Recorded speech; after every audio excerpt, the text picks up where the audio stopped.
Hello and welcome back to the Keep Right On podcast for a Patrick Roberts special. I'm joined by Matty Hewitt, who has reported on Sunderland for ChronicleLive, and he's going to give us the lowdown on Patrick Roberts, who turned out to be Blues' marquee rival on deadline day. Not a particularly busy deadline day for Blues, with just Patrick Roberts and Jack Robinson coming in as defensive cover. So, Matty, thank you for coming on and joining us. No, thanks for having me.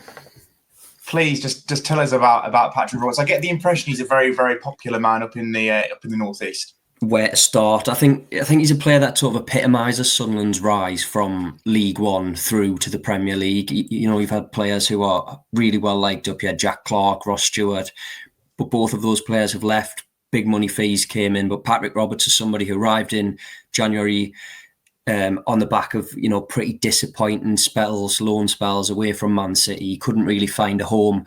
He certainly found it at Sunderland, and we'll obviously get onto it and chat about it in a bit, but he played such an influential role in their rise. And yeah, Sunderland supporters really, really well liked. I think they're pretty disappointed to see him leave, but obviously, again, we'll get onto that in a little bit about, you know, some of the reasons why. Yeah, I was amazed to learn when I was doing my research before this that Birmingham City are the 10th club of his career. And I know when he was at Man City early on, he had a lot of loans in there before he joined Sunderland, I think in 2022. Played a part in that League One promotion at Wembley, and then obviously has become a mainstay in the Championship team. Why is he so popular? Tell us about Patrick Roberts. What's he going to bring to the party at Birmingham City?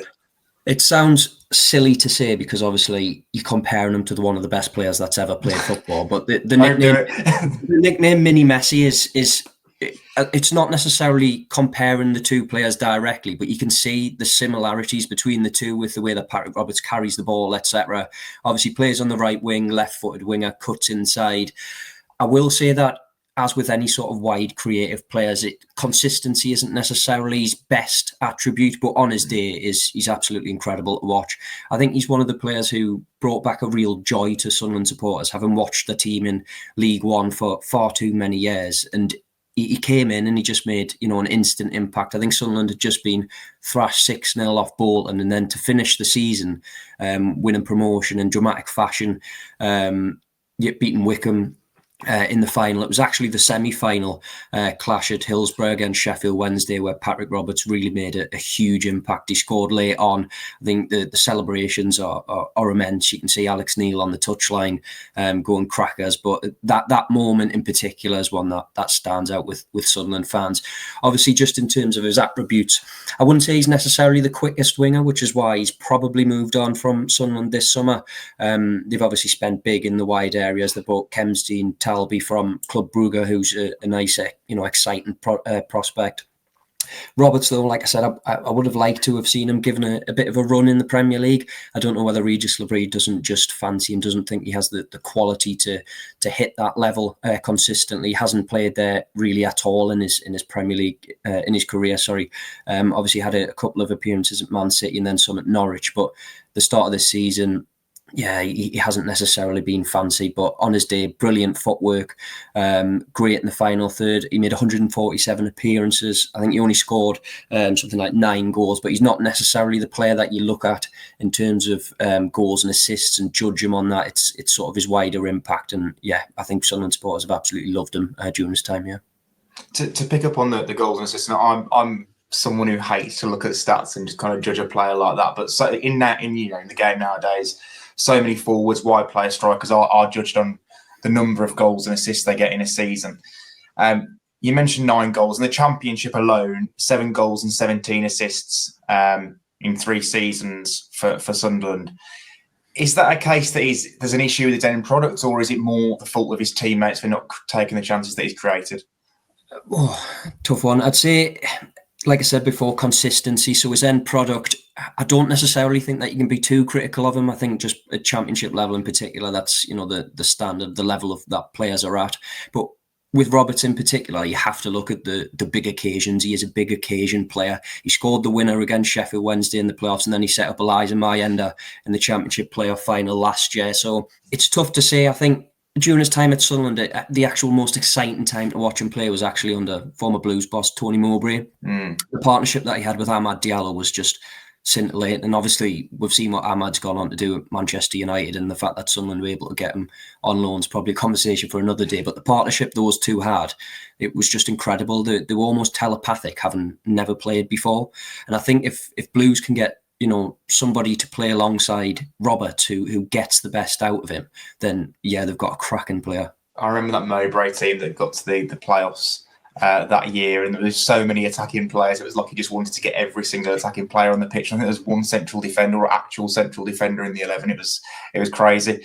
But the following year, when Tony Mowbray's Sunderland beat Wayne Rooney's Birmingham 3-1, I remember the way they played that day, and Patrick Roberts obviously played off the right. It was more of a 4-2-3-1, but in possession, Sunderland bodies flooded forward naturally, as you would expect. And I think it was Niall Huggins who was playing at right back, and he ended up playing as a number 10 for a lot of the game, with Roberts keeping the width on the right-hand side.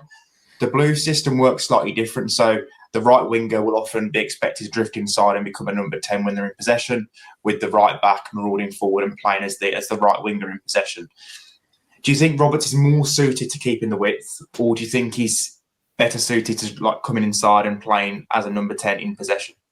I think you can actually play both, because so we'll go off the Regis Labrie sort of style of play. So Trey Hume's actually come inside, and Patrick Roberts has stayed wide, but then those two switch over. So Roberts does come inside and play as a 10.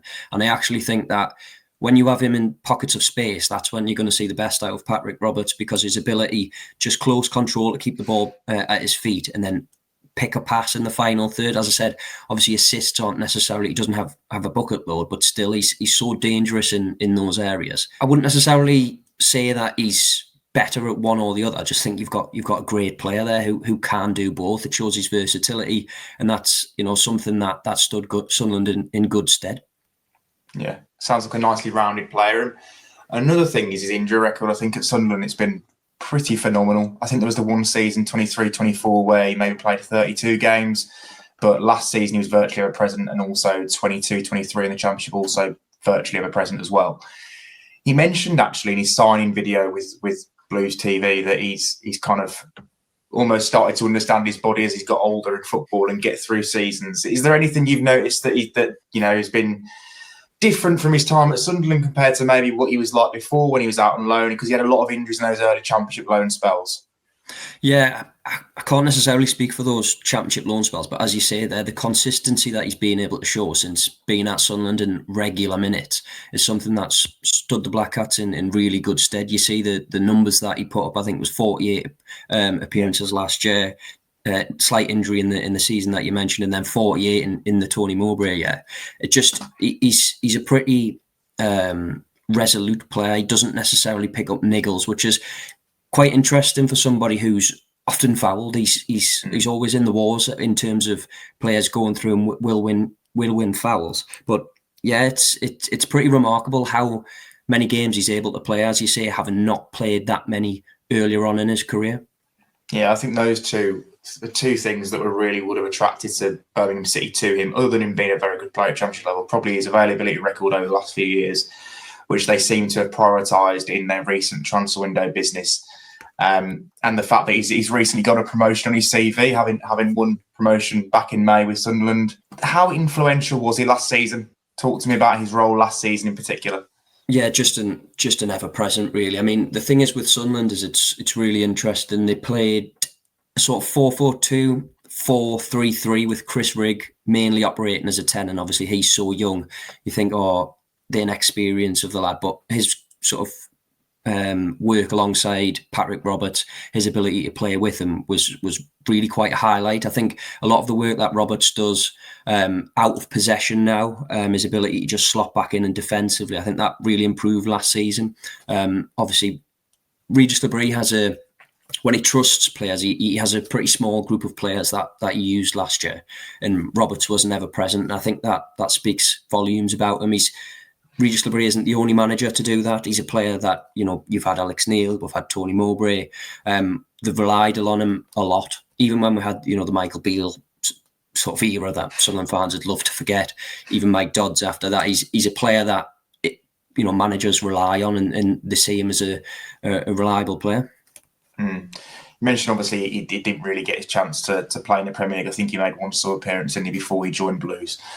Was it always likely that he would leave this summer? Because, when teams do get promoted to the Premier League now, they are almost just, trying to spend as much money as they can, within the rules to give themselves the best chance of not going down, which has also become the norm. So was he always likely to leave this summer, do you think? I mean, it's tough without a bit of context, because Sunderland last year, to get promoted with the squad that they've done, obviously since Christian Speakman and Kira Louis-Dreyfus have came into the club, they've relied on young players, developing them, selling them on. I think when Sunderland won promotion, obviously there's a lot of outsiders who would say that Sheffield United were the better team. They obviously had, on paper, you'd say a better squad in terms of financial value. So when Sunderland went up promoted with a budget that wasn't necessarily in the realms of, the teams like Leeds, Burnley, I don't think anybody expected the summer window that Sunderland have just had. So although they've spent, 150 odd million before you even think about add-ons, I think had you asked Sunderland supporters immediately after the playoff final and Roberts' impact, would he still be here for the after the transfer window shut? I think a lot of them would have actually said yes, because of how influential he was. Obviously, there's the caveat of the level and quality of the league above in the Premier League, and he hasn't quite played there. I think that's why so many Sunderland supporters would have loved to have seen him play, because of how well he's done throughout his time at Sunderland, and they felt that he deserved a chance. But there's obviously the spending 150 odd million like Sunderland have this summer. You're not going to spend that type of fee and bring in players who have Champions League experience, like Kemsdean Talby, who I mentioned earlier, who is still a youngster, but he's played, if you want to call it, a higher level in the Champions League. Same with Simon Adingra on the left-hand side, who can play on the right. The Sunderland have brought in these players. So I know Roberts wanted to fight for his place, having won promotion. But then obviously in the latter weeks of the window, it was made clear that he'd have, limited game time. So that's why he's moved on. Obviously, he's got a relationship with the Birmingham boss from the time at Celtic. So I think he played a pretty key role in signing him for Blues. Yeah, we had Benjamin Bloom, the Ipswich podcaster, on earlier in the summer, and he was talking about kind of how difficult it is for those newly promoted clubs to go into the Premier League, because you've got good quality players in the Championship, but then you go up to the Premier League and every athlete's better. They're all technically absolutely superb. You've got to really kind of marry it all together. And, I suppose Patrick Roberts has probably paid the price for not having that Premier League experience by 28, but hopefully it is to Birmingham City's gain. He's got a year left in his contract. We talked before we came on air about him, Sunderland having an option to extend that next year. What's next for him? I read the statement Sunderland put out. It felt very final and, wishing him well on his way sort of thing. Yeah, it did seem pretty definitive, didn't it? Speakman came out and said, that I'd be welcome back at Sunderland in the Stadium of Light. I think, again, we spoke before we came on. I think a lot of that will depend on what division Sunderland are in, and it's pretty hypothetical at this stage which players would stick around, having spent that much money. You've got players with Champions League experience. Do they view Sunderland as a club that can go on and kick on now they're in the Premier League? If it doesn't go to plan, who's going to stick around? I think that's why the club still do have the option of another year. They're ambitious. They've shown their ambition in this transfer market, and it did seem pretty definitive and final. If Sunderland do stay up, that this will be Patrick Roberts' sort of final year as a Sunderland player. I know he'll be on loan at Blues, but yeah, did feel pretty definitive. Yeah, hopefully that final year is as good as the last three that Sunderland have enjoyed. Matty, thank you very much for coming on and giving us the lowdown on Patrick Roberts. Thank you everyone for listening as ever, and it's a big keep right on.